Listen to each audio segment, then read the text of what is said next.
Hi everyone, it's Pete here. Now today we're going to be doing a nice grown-up review of this Tamiya Konghead. Isn't that nice? And also I might say a few words about this lovely pint of IPA I'm drinking. Okay, so the Konghead is a 6-wheel drive monster truck, and it's also got 4-wheel steering. The back wheels turn a little bit less than the front wheels, but they have a huge impact on the amount that it steers. Now that's an option. I am recommending doing that option, but more about that later. Okay, so what I've got here is a super hoppy, cloudy pint of IPA from the local microbrewery, Drop the Anchor in Christchurch in Dorset in England. So if you're in that neck of the woods, then check them out. Cheers. Okay, so this is on the Tamiya G6-01 chassis. There's 2 trucks that are available at the moment for this one. There's the King Yellow and this one, the Konghead. Now I think the Konghead is supposed to be like the front end of an articulated lorry or a semi in America, which is something ruder over here. Now you might notice that the bumper's different to the standard kit bumper. I've done another video about why I've done that and how to attach that, which is basically a lunchbox bumper. Now for those who don't know, the previous Konghead that I had was lost in a house fire along with all my other RCs at the time, which was all very sad. There's videos about that on my channel. So eventually got round to building this, which is the replacements. Now I've done this one in black, and one of the reasons for that is it's a pretty tricky paint job. This you've got all these little silver bits that you've got to mask up and spray. I've done these in the anodized aluminium paint, and once I'd done that I was so fed up with masking I thought I'm just going to do the rest of it black, because that means you don't have to put the surrounds on the windows. And also there's the area here which is in black if you've done this in a different colour. The box art is a metallic blue, but I have done on the outside, I've put this matte finish on, which is the Tamiya flat clear, so it does differentiate that bit there, which I guess is called the bed or whatever.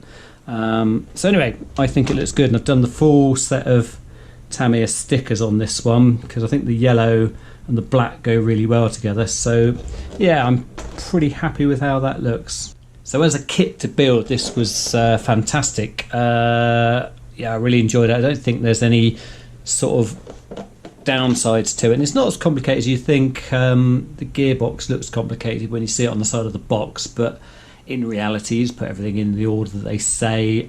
Just make sure you've got the 2 halves of the chassis the right way round, because they do look similar at each end. But yeah, really good kit to build. Maybe not one to do as your first ever. I mean, you could do if you're fairly confident to your ability to put things together, but if you're not, maybe get one of the cheaper 2-wheel drive buggies, see how you get on. But there's nothing really super complicated about this. It's just that there's more steps to it. So I'd say the most difficult part of this, for me anyway, was the body shell. It took an awful long time to get that all together and spray it. It's probably not my forte, but yeah, I think I've done it pretty well. It's worth saying, I think the King Yellow is an easier paint job because it's all one colour, and the masking isn't as bad as you think because the windows are on strips of stickers. So Simon Webb did a video about painting that one, and it didn't look too bad, so that might be an option. Now the gearbox on this, I think it's pretty tough. It's the same as the one on my GF-01, which was brushless for an awfully long time. I mean, this one's got some extra gears at the back to take the drive to the back wheels, but I don't think there's any problem putting a brushless set in, which I have. I've got a 4000 kV one in here. I don't anticipate any problems. I've gone for the bigger pinion, the 22th pinion. Now I've gone for the standard Tamiya sort of aluminium one because I happen to have one in my parts box. Might be worth getting a steel one in the future. Now one thing I would say about this is being a modern Tamiya kit, it hasn't got some of the downsides that some of the re-releases have. For instance, some of them have got an oval battery compartment, so it's difficult to fit modern LiPo batteries in, and also maybe the gearboxes aren't very heavy duty on some of the very old re-releases, you know, so they're not really suitable for putting a very fast brushless system into. But say, because this is a modern kit, it hasn't really got any of those problems. Okay, so where's this good to use? Pretty much anywhere really. I mean, unless you live on the side of a mountain, in which case maybe get a rock crawler or a rock racer. The most rock crawlery one I've got is my Yeti, which has got enormous tyres and can do some pretty extreme stuff. I know you can get ones that are even more so, but for general places that you might go for a walk, this is going to be good. It's good for climbing hills. It's great where the traction's low. You might have mud and puddles and maybe snow even. Yeah, it's just generally good anyway. It's got a lot of traction. So yeah, it would be a brilliant general purpose RC. Also, what's good is the four-wheel steering gives you a sort of driving experience unlike anything else. I don't think there's anything else like this on the market.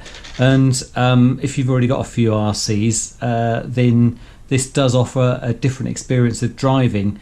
And yeah, it's really good fun, and it's got a small turning circle, so if you're running it in the back garden, then yeah, you can sort of have great manoeuvrability if you've got limited space. Okay, so a few points not so good on. Now, the rear steering does make it manoeuvrable, but if you make it quick like I have, then it does make the steering a bit twitchy, and it does have a little tendency to roll over because it's not particularly wide, and the steering at the back means that it's always steering. It doesn't go light at the front and not steer like a light truggy might do. And because it's reasonably top heavy, the battery's up here, then it has got a slight tendency to turn over. So I'll just show you it next to my HPI Firestorm.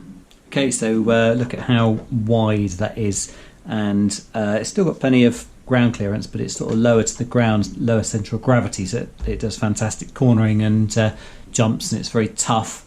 So if I was only allowed one RC in the world, it'd probably be that, as long as I could still get parts for it. But the Konghead, I think, would definitely make the top 3, along with the Lunchbox, the favourite. Yeah, because it's just different, and it goes places the Lunchbox can't, and it's just fantastic through, like I say, mud and puddles and snow and everything. So yeah, a worthy addition to your RC collection. Okay, so a major downside of this out of the box is the standard speed with the standard brushed motor and an IMH battery. And I have to refer to a video by my friend Mark Bryan, who tested it, and it did a mighty 11 miles an hour. So it's not a speedy truck out of the box by any stretch of the imagination.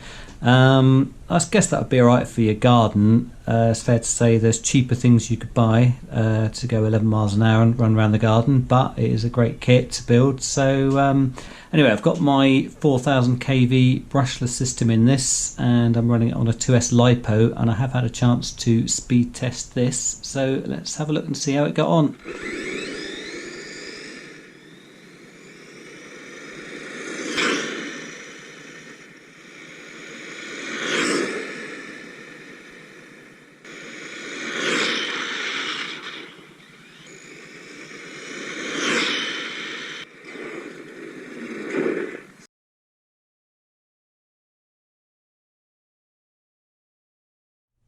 Okay, so 21 miles an hour, which is quick enough for this, I'd say, and obviously a lot quicker than the 11 miles an hour from the standard kit.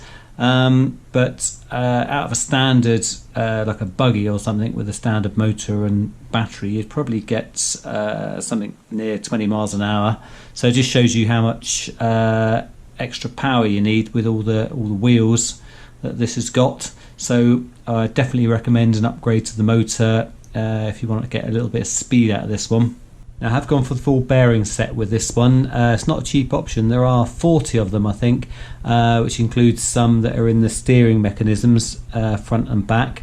But it's worth doing because, especially with the gears, if you've got the crappy Tamiya bushings and they start to wear out and the gears aren't meshing properly and there's a lot of gears, you're going to have problems. So if you intend to run this, then definitely get the bearings.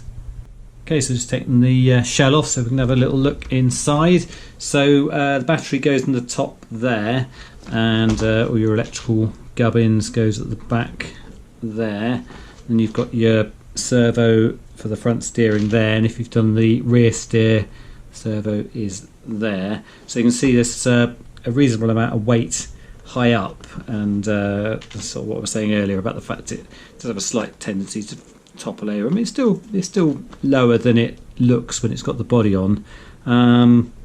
Now I've added these Tamiya oil shocks, which are an option. The annoying thing about those is that you have to buy 2 packs of 4 if you can do the whole car, because they don't seem to do a pack of 6. Well, they didn't when I was buying them. They need to, considering they've got this, and they're not a cheap option. I don't like to get the or use the friction shocks from the kit usually, because I find they get a bit clogged up. They're just not as efficient as oil shocks, but possibly look and see if there's a cheaper option than these Tamiya ones. I mean, they are nice, but they were pretty expensive. Another little change I've done, these bars are in the kit, and they were from the Wild Willie originally, I think, and they don't have you put them on in the instructions, but they do fit with pretty much no modification, and I think they're very useful to run the cabling along, and so you can cable tie your wires to it. So I think it's useful, and it sort of gives it a more chunky appearance. So it's pretty easy. I think all you need to do is, instead of with this body post here, instead of screwing it straight on, you put this bar on first, and then get a longer screw if you've got one, and tap that through there. So that's a pretty easy modification to do. Okay, to sum up then, really good kit to build, and fun with the 6-wheel drive and the 4-wheel steer. Not quite as off-roady as a rock racer or a rock crawler. It's better at climbing hills than a lunchbox, for instance. And yeah, great in the mud and everything, and the snow. Very manoeuvrable. Not fantastic at cornering at speed. And it's alright at jumps, but it's not its speciality. But all round, yeah, fantastic. Thumbs up from me. So that's it for now. I'm going to enjoy the rest of this pint, and thanks ever so much for watching. I'll see you next time.